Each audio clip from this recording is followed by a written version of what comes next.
नमस्कार विद्यार्थियों, आज हम भाटिया आश्रम का एक पेपर है पटवारी से संबंधित, ठीक है।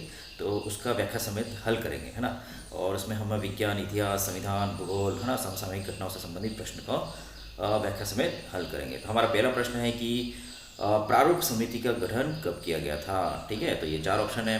तो प्यारे विद्यार्थियों, आप सभी जानते हैं कि 1946 में हमारे देश में कैबिनेट मिशन आया था, ठीक है। कैबिनेट मिशन के बाद फिर दिसंबर में संविधान सभा का गठन किया गया। और संविधान सभा में क्या है, 9 टोटल 16 समितियाँ थी, ठीक है। तो उन 16 समितियों में से एक समिति थी प्रारूप समिति, ठीक है। इसका मुख्य काम था कि भाई देखो, जो संविधान बनेगा वो किस तरह का होगा, क्या क्या बातें होंगी, ठीक है। तो इसको ड्राफ्टिंग कमेटी, इंग्लिश में ड्राफ्टिंग कमेटी कहते हैं। तो जो संविधान जो मूल काम था ये तो यही था, ठीक है। तो इसका वास्तविक उत्तर है बी, है ना। 29 अगस्त 1947 को, है ना, बाबा साहेब भीमराव अंबेडकर के नेतृत्व में प्रारूप समिति का गठन किया गया, ठीक है। और इसी समिति ने जो वर्तमान का जो संविधान है उसका निर्माण प्यारे विद्यार्थियों किया था। दूसरा प्रश्न है हमारे विद्यार्थियों, भारतीय संविधान को विश्व का सबसे बड़ा संविधान किसने कहा, ठीक है। तो वर्तमान में देखो तो भारत क्या लिखित रूप से विश्व का सबसे बड़ा संविधान है, ठीक है।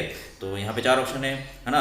उसमें से नंबर 1 है आइवर जेनिंग्स, ठीक है। तो आइवर जेनिंग्स है ना, इन्होंने ही कहा था कि भारत विश्व का सबसे बड़ा संविधान है, ठीक है। केसी वियर ने कहा था भी ये अर्धसंघीय, ठीक है। और जॉन ऑस्टिन ने क्या है कि इसका भारतीय संविधान का वो विस्तृत अध्ययन किया था और इस पर 1-2 पुस्तकें भी लिखी थी, ठीक है। तो भारत सरकार ने जॉन ऑस्टिन को सम्मानित भी किया था इसके लिए। अगला प्रश्न है, निम्न में से कौन सी विशेषता भारतीय संविधान में अमेरिका से नहीं ली गई है, ठीक है। तो जो दुनिया में कोई चीज़ बन गई, ठीक है, तो हम उसकी क्या करते हैं, कॉपी करते हैं ना भाई, वहाँ से कुछ प्रेरित होते हैं, ठीक है। तो हमारा संविधान भी है ना, तो कई देशों से, जो भारत से पहले जहाँ पर लोकतांत्रिक व्यवस्था थी और जहाँ पर संविधान व्याप्त था, ठीक है, तो वहाँ से हमने प्रेरित होकर हमारे भारत के लिए उपयुक्त जो चीज़ें हैं, ठीक है, वो हमने ली।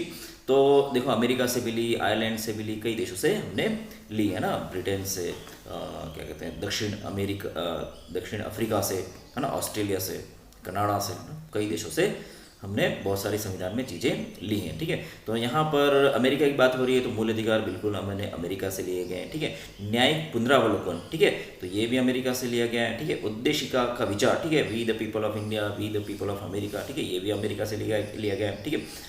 और दूसरा है डी, राष्ट्रपति का निर्वाचक मंडल एवं पद्धति, ठीक है। तो प्यारे विद्यार्थियों, ये जो डी ऑप्शन है तो ये हमने आयरलैंड से लिया है, ठीक है। तो है ना कि राष्ट्रपति का निर्वाचन कैसे होगा, निर्वाचन मंडल पद्धति, है ना, ये सारी व्यवस्था हमने आयरलैंड से ली है। अगला क्वेश्चन है, भारतीय संविधान की कौन सी विशेषता संघीय शासन की नहीं है, ठीक है। तो यहाँ पर प्रश्न पूछा गया कि भारतीय संविधान में कौन सी विशेषता संघीय शासन की नहीं है, ठीक है। तो प्यारे विद्यार्थियों, अगर हम संविधान में संघीय शासन की व्यवस्था की बात करें तो देखो, संघीय जो फेडरल सिस्टम होता है उसमें लिखित संविधान होता है, ठीक है। स्वतंत्र न्यायपालिका भी होती है और शक्तियों का विभाजन, ठीक है, ये भी होता है। एकहरी नागरिकता, है ना, तो ये जो केवल एकहरी नागरिकता, चूँकि भारत क्या है, अर्धसंघीय, ठीक है। तो और संघीय व्यवस्था में क्या होता है, दोहरी नागरिकता होती है, ठीक है। तो इसका वास्तविक उत्तर होगा सी, एकहरी नागरिकता।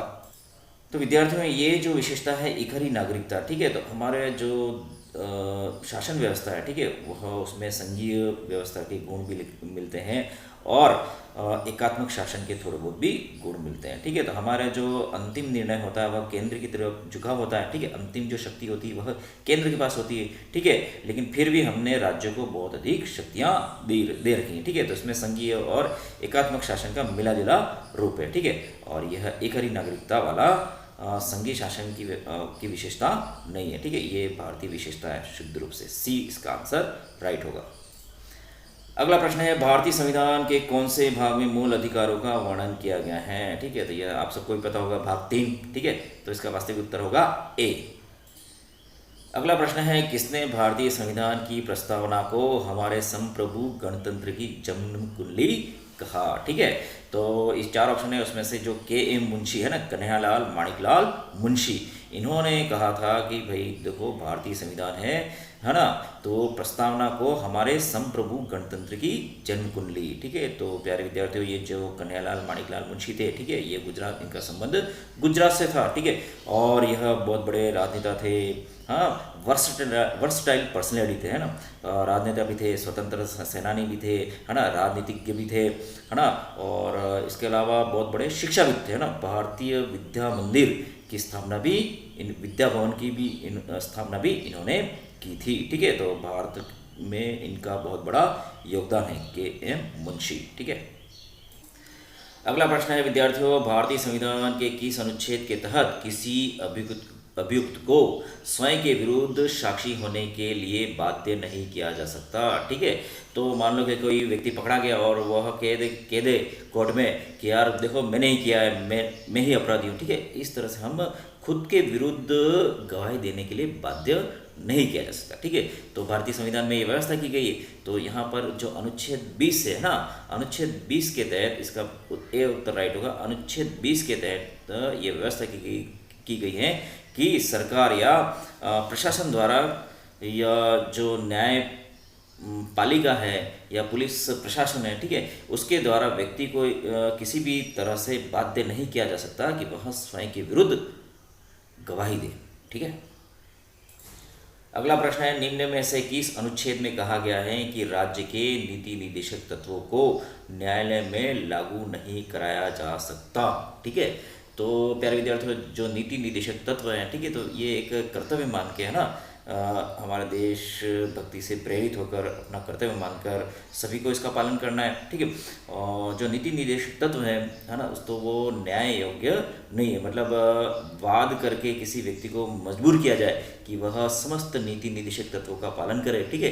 तो हमारे यहाँ पर ऐसी कोई व्यवस्था नहीं है, ठीक है। तो संविधान में अनुच्छेद जो 37 है उसमें यह व्यवस्था की गई है, ठीक है, कि नीति निदेशक तत्वों को न्यायालय में लागू नहीं कराया जा सकता, ठीक है। तो छात्रों, अगला प्रश्न है, ग्राम पंचायतों के गठन का प्रावधान है, ठीक है। तो यहाँ पर मूल अधिकार, नीति निदेशक तत्व, मूल कर्तव्य सब दे रखे हैं, ठीक है। तो संविधान के अध्ययन से पता चलता है कि जो अनुच्छेद 40 के तहत, है ना, नीति निदेशक तत्व के तहत ग्राम पंचायत का गठन किया जाएगा। तो इसका वास्तविक उत्तर है बी। अगला प्रश्न है विद्यार्थियों, निम्न में से किस नीति निदेशक तत्व में गो हत्या निषेध एवं दुधारू पशुओं की नस्ल का सुधार का उल्लेख किया गया है, ठीक है। तो प्यारे विद्यार्थियों, देखो, गाय एक पवित्र जानवर है ना, धार्मिक रूप से हम सभी इसका सम्मान करते हैं, ठीक है। तो भारतीय सरकार ने क्या है, गो हत्या पर निषेध कानून लगा रखा है, ठीक है। और हमारा कर्तव्य भी, देखो, हमें दूध से बहुत सारी चीज़ें हैं ना, दूध एक संपूर्ण आहार होता है, बहुत सारे प्रोटीन होते हैं, संपूर्ण प्रकार के इसके अंदर पौष्टिक पदार्थ होते हैं, ठीक है। तो इसमें दुधारू पशुओं की नस्ल में सुधार करके और अधिक दूध प्राप्त करने का प्रावधान है, ठीक है। तो गो हत्या निषेध जो कानून है वह अनुच्छेद 48 क, है ना, में उल्लेखित है। तो इसका वास्तविक उत्तर, प्रश्न तो इसका वास्तविक उत्तर होगा ब, ठीक है, या बी, अनुच्छेद 48। अगला प्रश्न है, भारतीय संविधान के किस भाग में राज्य लोक सेवा आयोग के गठन का प्रावधान है, ठीक है। तो प्यारे विद्यार्थियों, है ना, लोक सेवा आयोग, है ना, RS वाला, इसका गठन का जो प्रावधान किया गया है ना, तो वह भारतीय संविधान के भाग 14 में किया गया है, ठीक है, इसमें उल्लेख है। अगला प्रश्न है प्यारे विद्यार्थियों, राजस्थान में राज्य मानवाधिकार आयोग का गठन कब किया गया, ठीक है। तो यहाँ पे 4 ऑप्शन है, 1993, 2001, 2000 और 2005, ठीक है। तो प्यारे विद्यार्थियों, अगर आप रटते हैं, ठीक है, समझते नहीं किसी बात को, तो यहाँ पर आप समस्या में आ सकते हैं ना। आपने रटा होगा कि भाई राज्य मानवाधिकार का आयोग का गठन 1999 में किया गया, ठीक है, लेकिन यहाँ पर 1999 दे नहीं रखा है। तो प्यारे छात्रों, देखो, 1999 में तो राज्य मानव अधिकार आयोग का गठन किया गया, ठीक है, लेकिन वह वास्तव में क्रियाशील कब हुआ, कार्य उसने कब शुरू किया, ठीक है। तो उसने कार्य किया था 2000 में। तो यहाँ पर देखो, दूसरा कोई ऑप्शन तो आसपास दिखता नहीं, इसलिए हम उसके ऑप्शन सी यानी 2000 राइट करेंगे। तो प्यारे विद्यार्थियों, यहाँ पर कुछ प्रश्न हैं विज्ञान संबंधित है, ये कुछ छपे नहीं थे इसलिए मैंने लिया नहीं, मैं थोड़ा आगे बढ़ जाऊँ, ठीक है। तो अगला प्रश्न है हमारा, प्लास्टर ऑफ पेरिस, POP, ठीक है, इसका रासायनिक सूत्र क्या है, ठीक है। तो आपने याद किया ही होगा, है ना, CaSO4H2O, ठीक है। तो ये ऑप्शन ए CaSO4H2O, है ना, इसका रासायनिक सूत्र है, ठीक है। इसको बोलते हैं कैल्शियम सल्फेट हाइड्रेट, ठीक है। अगला प्रश्न है कि 18 कैरेट सोने में कितने प्रतिशत सोना होता है ना, या कितना सोना होता है, ठीक है। तो प्यारे विद्यार्थियों देखो, प्राकृतिक अवस्था में जो सोना पाया जाता है, ठीक है, तो उससे हम क्या कि शुद्ध सोने से हम किसी भी ज्वेलरी या क्या कहते हैं, ज्वेलरी का निर्माण हम नहीं कर पाते, ठीक है। उसमें कुछ न कुछ मिलावट करनी पड़ती है। तो वो सोने की शुद्धता के बहुत सारे मापन है ना। 18 कैरेट हो गया, 24 कैरेट हो गया। तो 24 कैरेट ऐसा माना जाता है कि ये सबसे शुद्ध सोना होता है ना। और अधिकतर हमारे जो जेवर बने होते हैं या ज्वेलरी बनी होती है, तो वो उसमें 22 कैरेट सोना होता है, ठीक है। तो 22 कैरेट सोना और बाकी दूसरी चीज़ें मिलाने से क्या होता है कि हम जो गहने बनाते हैं, पहनते हैं, तो वो लंबे समय तक हमारे साथ टिके रहे, टूटे नहीं। अगर हम शुद्ध सोने से अगर गहने बनाएं तो थोड़े दिन में टूट के पता नहीं कहाँ गिर जाएंगे, आपको पता ही नहीं चलेगा, ठीक है। तो हमारा ये प्रश्न है कि 18 कैरेट सोने में कितने प्रतिशत सोना होता है। तो इसका वास्तविक उत्तर है 75% सोना होता है। अगला प्रश्न है विद्युत टेस्टर में कौन सा लैंप सूचक के रूप में उपयोग होता होगा। तो प्यारे विद्यार्थियों, आपने भी अपने जीवन में बहुत बार टेस्टर का उपयोग किया होगा, ठीक है। बिजली आ रही है तो वहाँ पे लाइट जलती है, और बिजली नहीं आ रही है, ठीक है, तो वहाँ पर लाइट नहीं जलती, ठीक है। तो यहाँ पर जो नियॉन लैंप है ना, उसमें सोडियम लैंप, आर्गन लैंप और हेलोजन लैंप है ना। तो जो टेस्टर होता है उसके अंदर नियॉन लैंप का प्रयोग किया जाता है। सैमुअल कोहेन नामक बहुत बड़े भौतिक विज्ञानी थे, उन्होंने नियॉन लैंप का आविष्कार किया था, ठीक है। और उनके एक आविष्कार से दुनिया के बहुत सारे काम आसान हो गए, ठीक है। तो देखो प्यारे विद्यार्थियों, हमारे जो समाज है उसमें वैज्ञानिकों का सम्मान करना हमें सिखाया नहीं गया है, ठीक है। और जब तक हम सही लोगों का सम्मान नहीं करेंगे तो सही सोचेंगे कैसे, ठीक है। हम भी बड़े बड़े वैज्ञानिक कैसे बनेंगे, ये सोचने वाली बात है। अगला प्रश्न है मैग्नीशियम सल्फाइड, है ना, MgS में मैग्नीशियम टू सल्फर के भार का अनुपात क्या है, ठीक है।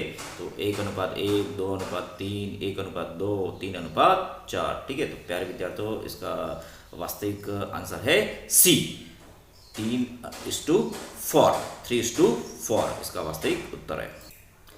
अगला प्रश्न है जोगबनी विराटनगर चेक पोस्ट नामक व्यापारिक केंद्र किन किन देशों के मध्य बनाया जा रहा है, ठीक है। तो प्यारे विद्यार्थी, ये जो जोगबनी है वह बिहार में है, ठीक है। और बिहार की सीमा किससे मिलती है, नेपाल से मिलती है। तो इसका वास्तविक उत्तर होगा भारत व नेपाल, ठीक है। इन दोनों देशों के मध्य चेक पोस्ट, व्यापारिक चेक पोस्ट है, ठीक है। अगला प्रश्न है प्यारे विद्यार्थियों, किस नदी का नाम परिवर्तित कर सरयू नदी किया गया, ठीक है। तो एक नदी है घाघरा नदी, है ना। तो प्यारे विद्यार्थियों, ये जो घाघरा नदी है वह नेपाल से निकलती है, और नेपाल में इसका नाम कर्णिला होता है, ठीक है। और फिर इसके बाद यह उत्तर प्रदेश में आती है, और साकेत, वर्तमान में जो साकेत है ना, साकेत जिसको अयोध्या कहते हैं, ठीक है। तो भारत में आते ही इसका नाम घाघरा हो जाता है, ठीक है। और अयोध्या के आसपास इसका नाम सरयू था, ठीक है। और फिर इसके बाद अयोध्या वाला जो क्षेत्र निकल जाता है, जो भगवान राम से संबंधित है, वो निकलने के बाद इसका नाम फिर से घाघरा हो जाता है, ठीक है। तो अब सरकार ने क्या कर दिया कि भाई इसका संपूर्ण रूप से घाघरा नाम हटाकर पूर्ण नदी का नाम क्या कर दिया, सरयू नदी कर दिया। लेकिन नेपाल, जिसे जनकपुरी भी कहा जाता है, ठीक है, और नेपाल में ही माता सीता का जन्म हुआ है, तो वहाँ पर इस नदी को सरयू नदी नहीं कहा जाता, नहीं घाघरा नदी कहा जाता है, वहाँ पर इसको कर्णाली नदी कहा जाता है, ठीक है। अब वर्तमान में जो घाघरा नदी है उसको सरयू नदी के नाम से जाना जाता है ना। पहले क्या है कि घाघरा नदी नाम था इसका, और ये जो अयोध्या है उसके पास के कुछ क्षेत्र है, वहाँ तक इस नदी का नाम सरयू नदी था, ठीक है। तो बहुत सारे इंटरेस्टिंग तथ्य हैं। अगला प्रश्न है विद्यार्थी ढंग से छपा नहीं है, ये है चोटीला पीर दुले शाह की मज़ार कहाँ पर स्थित है, ठीक है। तो ये जो चोटीला पीर दुले शाह इनकी मज़ार है वह पाली में स्थित है। प्यारे विद्यार्थियों, अगला प्रश्न है CAA नागरिकता संशोधन कानून एक्ट, ठीक है। तो सिटीजन अमेंडमेंट एक्ट, CAA का पूरा नाम क्या है, सिटीजन अमेंडमेंट एक्ट लागू करने वाला प्रथम राज्य कौन सा है। ठीक है, तो ये जैसे ही कानून लागू हुआ तो हमारा जो उत्तर प्रदेश की योगी सरकार ने इसको तुरंत प्रभाव से लागू किया था। ठीक है, तो इसका वास्तविक उत्तर आएगा प्रथम बार लागू करने वाला कौन सा राज्य है, उत्तर प्रदेश। ठीक है, और अगर विरोध करने वाले राज्य की बात करें तो उस राज्य का नाम है केरल। ठीक है, वहाँ पर वामपंथी सरकार है और उन्होंने इस बिल का विरोध किया। ठीक है, तो इस सीए है ना, सीए बिल से क्या गया, पूरे देश में कुछ समय तक अफरा तफरी मची रही। ठीक है, ये बहुत बड़े चर्चा का केंद्र रहा, है ना। इसके समर्थन में भी बहुत सारे आंदोलन हुए और विरोध में भी बहुत सारे आंदोलन हुए। ठीक है, और बीच में कोरोना आ गया जिसकी वजह से क्या हो गया, सीए को लोग भूल गए। अगला प्रश्न है प्यारे विद्यार्थियों, गगनयान मिशन में मानव से पहले एक अर्धमानवीय रोबोट को भेजा जाएगा। ठीक है, तो उसका नाम क्या था, है ना। तो जिस रोबोट को गगनयान मिशन के द्वारा भेजा जाएगा उसका नाम है व्योममित्र। क्या नाम है, व्योममित्र। बहुत सारे प्रश्न ढंग से छपे नहीं है। प्यारे विद्यार्थियों, अगला प्रश्न है सौर वेधशाला कौन सी झील में स्थित है। ठीक है, तो हम सभी जानते हैं सौर वेधशाला कहाँ पर है, उदयपुर में। और उदयपुर में जो फतह सागर झील है वहाँ पर ये सौर वेधशाला स्थित है। अगला प्रश्न है निम्न में से गलत जोड़े को पहचानिए। ठीक है, तो पहला जोड़ा है जामा मस्जिद भरतपुर, दूसरा जोड़ा है हाड़ी रानी का स्मारक पाली, नारायण सेवा संस्थान उदयपुर, मेहर खां की मीनार, है ना, तो कोटा। ठीक है, तो प्यारे विद्यार्थियों जैसे जामा मस्जिद है वो भरतपुर में बिल्कुल सही है। हाड़ी रानी का स्मारक, ठीक है, तो हाड़ी रानी तो उदयपुर में जो सलमपुर नामक स्थान है वहाँ पर उसका संबंध है। ठीक है, वहाँ की थी हाड़ी रानी तो, है ना। और लगभग 2006-07 के आसपास इसका हाड़ी रानी जो सलह कुंवर थी इनका स्मारक सलूम्बर में बनाया गया है। ठीक है, तो इसका जो गलत जोड़ा है वह हाड़ी रानी का स्मारक पाली, ये वाला गलत होगा। ठीक है, और नारायण सेवा संस्थान, ठीक है, जो विकलांगों के क्या कहते हैं सेवा के लिए बहुत सारे ऑपरेशन वगैरह का काम करता है, सेवा कार्य करता है ना, बहुत बड़ी स्वयंसेवी संस्था है, एनजीओ, वो कहाँ पर है, उदयपुर में। और मेहर खां, ठीक है, मेहर खां की मीनार कहाँ पर है, कोटा में। बाकी सब सही है और बी गलत है।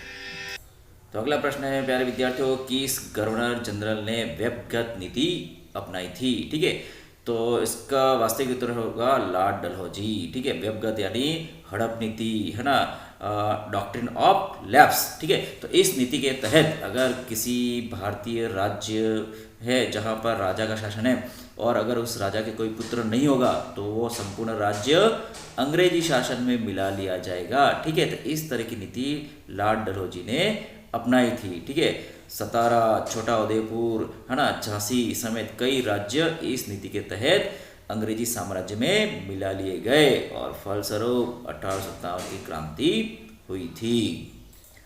विद्यार्थियों, अपना अगला प्रश्न है किस इतिहासकार ने राजपूत काल को राज्य के अंदर राज्य का काल कहा था। ठीक है, तो ये चार ऑप्शन है, दशरथ शर्मा, ईश्वरी प्रसाद, है ना, भंडारकर, विशुद्धानंद पाठक। ठीक है, तो इसमें वास्तविक जो उत्तर है वह ईश्वरी प्रसाद है। ठीक है, तो देखो हर्षवर्धन की मृत्यु के बाद का जो समय है, ठीक है, तो इस लगभग उत्तर भारत है ना, पश्चिम भारत उत्तर भारत में लगभग पूरे एरिया में राजपूतों का शासन था। ठीक है, तो इस कारण उन्होंने कहा कि भाई ये राजपूत काल को राज्य के अंदर राज्य को काल कहा गया है।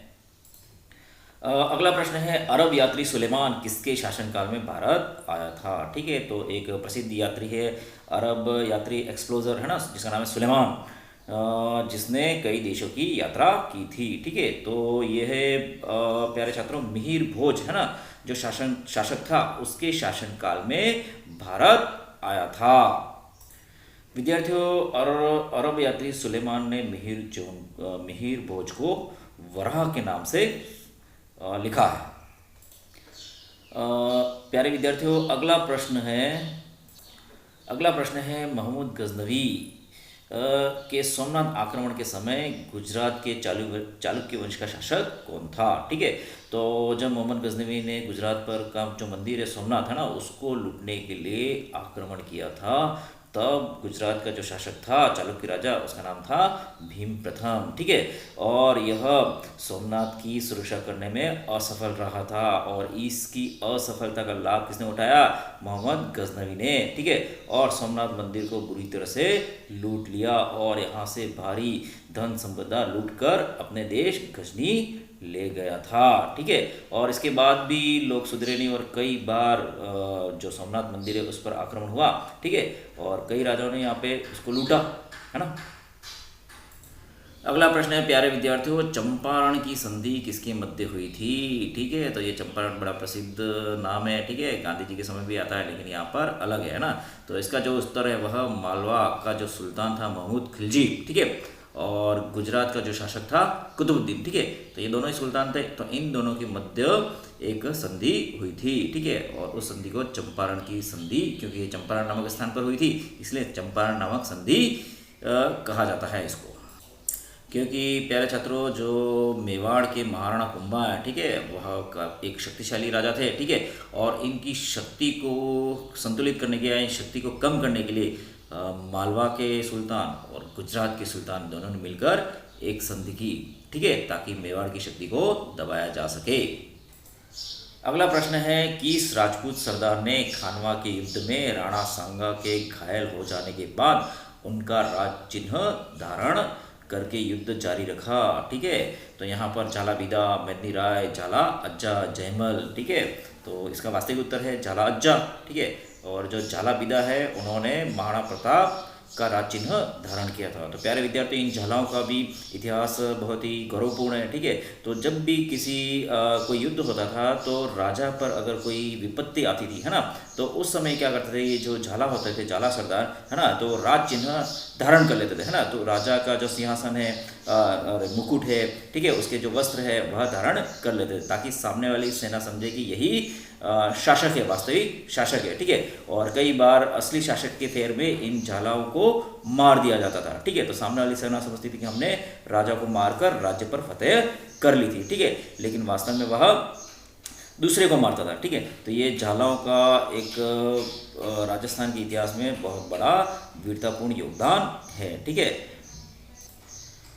अगला प्रश्न है, वह दुर्ग जो महाराणा कुंभा द्वारा निर्मित नहीं है? तो प्यारे विद्यार्थियों देखो, राणा एक लाखा होते हैं, उनके समय में क्या होता है, जावर में चांदी निकलती है। ठीक है, और कालांतर में चांदी निकालकर बेची जाती है, उससे बहुत सारी संपत्ति प्राप्त की जाती है। ठीक है, और महाराणा कुंभा के शासन आते आते, ठीक है, तो जो मेवाड़ राज्य है वह काफ़ी धन दाने से शक्तिशाली हो जाता है। ठीक है, और इन्हीं रुपये पैसे के उपयोग करके महाराणा कुंभा ऐसा कहा जाता है कि जैसे मेवाड़ के 84 दुर्गों में से 32 दुर्गों का निर्माण तो अकेले महाराणा कुंभा ने करवाया था। ठीक है, तो बहुत सारे आज भी वर्तमान में जो मेवाड़ में बहुत सारे दुर्ग है ना, तो कुंभलगढ़ हो गया, अचलगढ़ हो गया।